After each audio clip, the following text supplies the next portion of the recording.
10 years से आ रही हूँ यहाँ पर।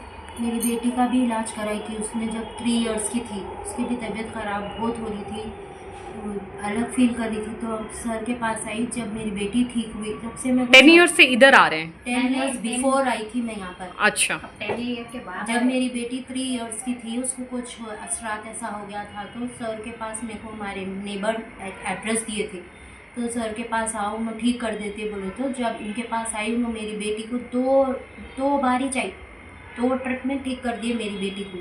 उसके बाद फिर मैं एक बार आई, मेरी बेटी की फ़ीस के लिए कोई एडमिशन दिलाते बोल के पैसे ले लिए, सता रहे थे मेरे। फिर सर के पास आई, उनके पास गई, ये करो वो करो, जो जो उन्होंने बोले वो करी मैं। उन्होंने मेरे को कैसा भी रिटर्न पैसे कर दिए। उसके बाद मेरे को कोई लाइफ में ज़रूरत नहीं पड़ी। अब फिर 10 ईयर्स के बाद मेरे हाथ में इतना दर्द हो गया, मैं नियरली 5 to 6 डॉक्टर्स को बता ली है, कितने की टेस्टें करा ली, दवाइयाँ खा ली, कुछ भी रिलीफ नहीं है मेरे को, 1 मिनट रिलीफ नहीं है। मैं रात में सो नहीं सक रही थी। फिर मुझे ऐसा क्या मिरेकल हुआ नहीं मालूम, सर का नंबर मिला मेरे। पेन हो रहा था आपको हाथ में? बहुत पेन था, हद से ज़्यादा पेन था। मैं उठा लिफ्ट नहीं कर रही थी, हाथ सर को बाल को नहीं लगा सक रही थी, वॉशरूम नहीं जा सक रही थी मैं। किसकी वजह से वो प्रॉब्लम क्रिएट हुआ आपको वो हाथ का? अब वो हम रीज़न नहीं मालूम मेरे को, बस ऐसी वीकनेस है, हम समझ रहे हैं रगों की कमज़ोरी है या ब्लड की तो कमज़ोरी स्कैन है। लिया था डॉक्टर ने, क्या प्रॉब्लम है बोल के? डॉक्टर पूरे टेस्ट कराए, पूरों में नॉर्मल आ रहा, सिर्फ ब्लड 6 ग्राम 7 ग्राम है, तो उसकी वजह से वीकनेस है आपको बोल के डॉक्टर्स दवाइयाँ देते जा रहे हैं, मैं खाते जा रही हूँ। वो दवाई में ठीक हुआ आपको? कुछ और फर्क पड़ा? तबीयत ख़राब हो रही थी मेरी, 1% रिलीफ नहीं था मेरे को दवा खाए बाद भी।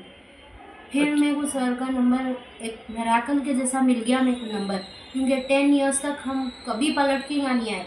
फिर आज मेरे को ये नंबर मिला, 3 डेज से मैं ट्राई कर रही हूँ सर के पास आने के लिए। फिर आज मिला तो हम सडन ऑटो पकड़ के आ गए। मम्मी आप सब काम छोड़िए, मम्मी को फंक्शन जाना है, तो भी छोड़ के मम्मी को खींच के ला लिए हम लोग। मम्मी प्लीज़ चलिए, मेरी तबीयत बहुत ख़राब है, मैं अब और कंट्रोल नहीं कर सकती हूँ कि। फिर मम्मी को लेके आए, बस सर मेरे को ऐसा बोले वहाँ जाके थोड़ी देर बैठो, मैं अपनी प्रॉब्लम पिरामिड मेडिटेशन करें 20 मिनट। पिरामिड मेडिटेशन में बैठो 10-15 मिनट्स बोले। तो जब मैं 15 मिनट बैठी, उनको वॉमिटिंग सेंसेशन आ रहा, कैसे कुछ डकारा हो रहे, मतली आ रही, तो मैं सर को पूछी, अच्छा ठीक है आ जाइए बोले। तो जब मैं बैठी पिरामिड सेंसेशन में, तो थोड़ा रिलीफ हुआ मेरे को, मेरी उंगली बिल्कुल बेंड नहीं हो रही थी। अब मेरी नियरली 50% बेंड हो रही उंगली मेरी। अभी ये वाली उंगली तो 20% ही छुई थी। ये 2 फिंगर्स मेरे को टोटली बेंड होना है अभी। अच्छा, इससे पहले स्ट्रेट था आपका इससे एक्चुअली? पहले स्ट्रेट था, एकदम स्टिफ था। तो वो मेडिटेशन में बैठने के बाद आपको फर्क पड़ा? 50% एक हुई, 20% एक हुई। बढ़िया। ये फर्स्ट फिंगर जो है उसको पूरा आइए, आप नेक्स्ट विजिट के लिए भी आइएगा। हाँ, ठीक है, जरूर आएंगे। आपके ऐसा सर बोले ट्रीटमेंट करेंगे हम। बिल्कुल बिल्कुल, धन्यवाद।